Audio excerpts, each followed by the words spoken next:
saboda garin ya lalace yanzu ba mai taimaka maka gwamma ka tashi ka nema da kanka. Jirgi ne ya keta hazo za a da ni ƙasa mai tsarki. Ƙasa mai tsarki.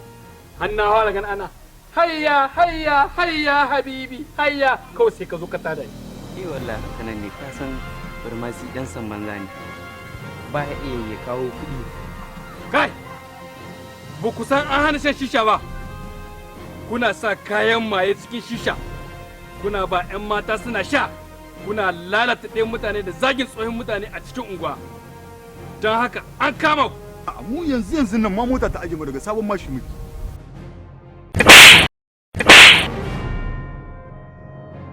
Mari, ɗauki mawar ubanki.